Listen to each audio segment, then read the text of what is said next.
Om Swastiastu. Assalamualaikum warahmatullahi wabarakatuh. Salam sejahtera bagi kita semua. Perkenalkan, nama saya Sekar Andi Wijayanti. Saya dari kelas 12 Admin 1 absen 25 akan menceritakan cerita rakyat berasal dari Jawa Tengah, yaitu Timun Mas. Di sebuah desa hiduplah seorang perempuan tua bernama Mbok Yem. Ia hidup sebatang kara. Mbok Yem ingin sekali memiliki seorang anak agar dapat merawat dirinya sudah tua nanti. Namun itu mustahil karena ia tidak memiliki suami. Setiap hari Mbok Yem pergi ke hutan untuk mencari kayu bakar. Pada suatu hari di tengah hutan ia bertemu seorang raksasa yang sangat menyeramkan. Mbok Yem sangat ketakutan, tubuhnya gemeteran melihat makhluk yang sangat besar itu. Raksasa itu berkata dengan suara yang membahana, "Hei perempuan tua, jangan takut. Aku tidak akan memakanmu. Kau sudah terlalu tua, dagingmu keras, tidak enak.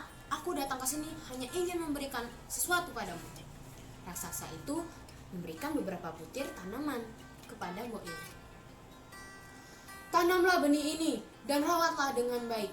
Kau akan mendapatkan semua yang kau ingin selama ini. Tapi ingat, kau tidak boleh menikmatinya seorang diri. Kau harus memberinya kepadaku juga sebagai tanda terima kasih." Mbok Yem hanya mengangguk. Ia langsung pulang ke rumah. Setibanya di rumah, Mbok Yem lalu mengikuti petunjuk dari raksasa tersebut untuk menanam benih tersebut. Ajaibnya, keesokan harinya benih tanaman itu telah tumbuh menjadi tanaman mentimun. Buah-buahnya sangat besar. Jika terkena sinar matahari, warnanya bersinar seperti emas. Karena penasaran dengan buah mentimun itu, akhirnya dipetiklah satu yang paling besar. Mbok Yem sangat terkejut ketika membelah timun tersebut. Ada seorang bayi perempuan yang sangat cantik. "Jadi ini yang dimaksudkan oleh raksasa tersebut," ujar dalam hatinya. Betapa senangnya Mbok Yem, tidak pernah terbayangkan mempunyai seorang anak yang perempuan yang sangat cantik berasal dari mentimun.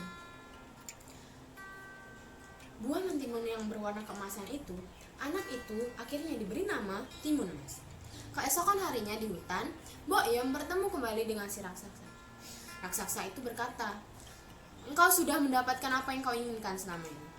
Sesuai dengan janjimu, engkau harus membaginya padaku." Mbok Yem bingung. Ia bertanya, "Bagaimana mungkin bayi perempuan bisa dibagi?" "Tidak usah bingung perempuan tua, kau boleh memilikinya sampai usianya 17 tahun. Selanjutnya, anak itu akan menjadi santapan." "Jelas," kata raksasa.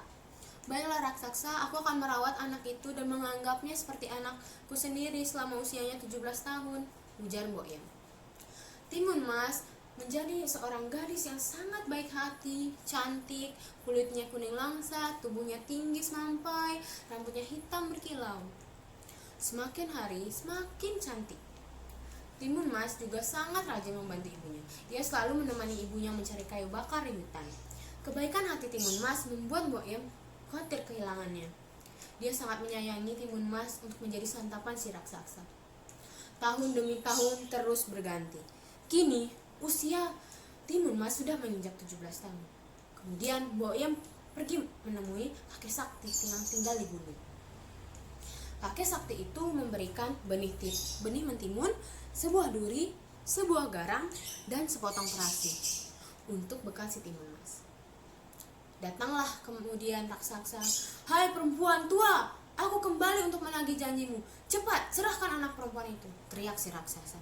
"Maaf tuan raksasa, anakku sudah berjalan ke hutan. Kembalilah engkau ke tempat tinggalmu. Timun Mas sudah berada di sana," kata Mbok Yem.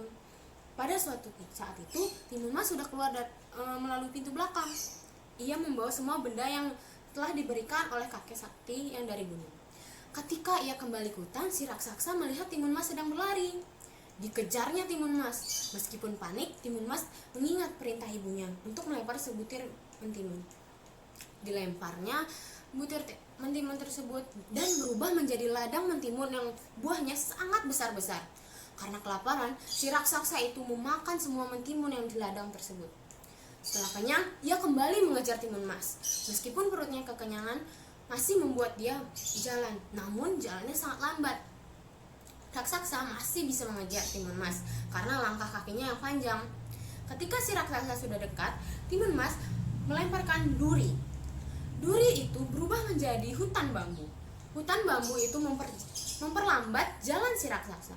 Tubuhnya penuh luka karena tertusuk batang-batang bambu. Namun, si raksasa tidak menyerah. Ia tetap mengejar mangsanya.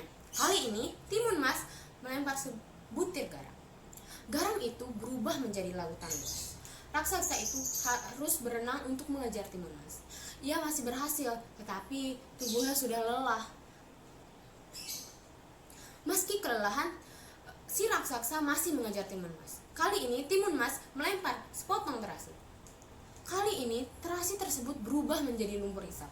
Raksasa itu berteriak minta tolong ketika tubuhnya terhisap lumpur. Tubuh raksasa yang besar itu tidak mampu melawan hisapan lumpur. Karena kelelahan, ia pun tewas terhisap lumpur. Maka tamatlah riwayat raksasa jahat itu. Setelah bebas dari raksasa jahat itu, kehidupan Timun Mas dan Mbok Yam membaik. Dari pesan moral dari cerita ini adalah Janganlah kita bertindak semena-mena terhadap orang lain, karena itu akan membuat malapetaka bagi diri kita sendiri. Sekian, terima kasih.